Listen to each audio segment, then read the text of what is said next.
There's a very obvious thing that you could do to stop overcrowding in prisons in this country, and that is the fact that we've got about 12% of the prison population foreign nationals. Why don't we deport all of those? Well, we absolutely should deport them, and this is where the ECHR has gone to. So the convention rights are very sensible and a bulwark against tyranny, but the problem is the right to a family life gets overinterpreted, and that is a problem. And, we've gone to and fro about it. It's become one of the main issues of the Conservative leadership contest. But, yeah, this government's got the massive majority. If they want to amend the laws so that those prisoners can be, should do so, yes. Is there an appetite for that, do you reckon?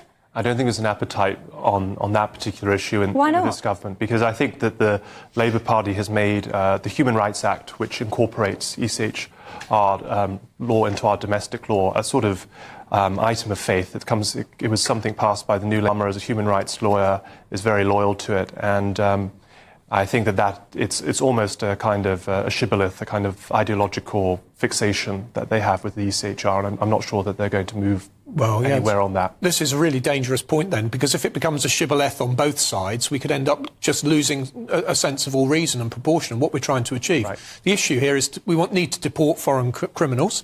We need to stop illegal migration. That's the policy goal. Yeah. Leaving the ECHR ought not to be a policy goal. It ought to be something we may or may not have to do in order to get what we want.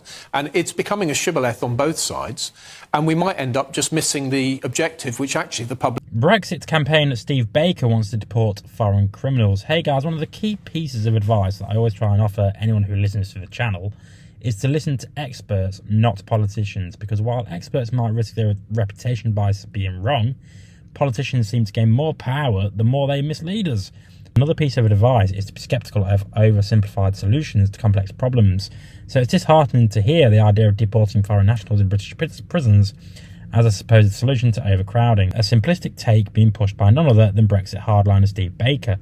Baker recently agreed with the absurd notion of treating the European Convention on Human Rights like a religion and suggested deporting foreign criminals or prisoners as a quick fix to prison overcrowding. But here's the problem, it's not that simple.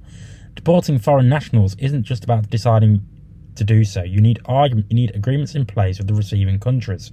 Many countries won't accept individuals with criminal records back, and international laws prevent us from sending people to countries where they may be facing life-threatening conditions. This isn't about the ECHR, it's about practicalities and legal obligations. Baker and his colleagues keep fixating on the ECHR as the obstacle, but the real barrier is having agreements with countries to take these individuals back in the first place. Even if the UK leaves the ECHR, it won't magically create these agreements or ensure foreign prisoners can be deported.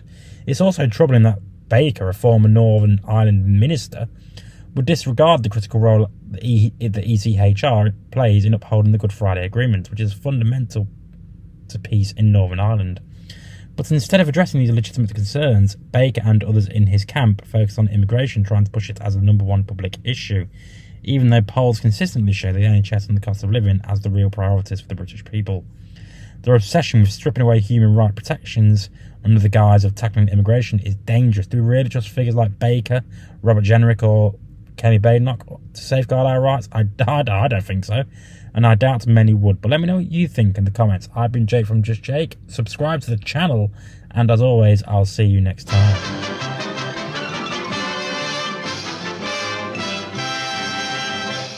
You actually made it to the end of the video. If you would like to subscribe to the channel, which, why haven't you already, is somewhere over there. And also, if you want to watch more videos, also check out over there. I've been Jake from Just Jake. See you later.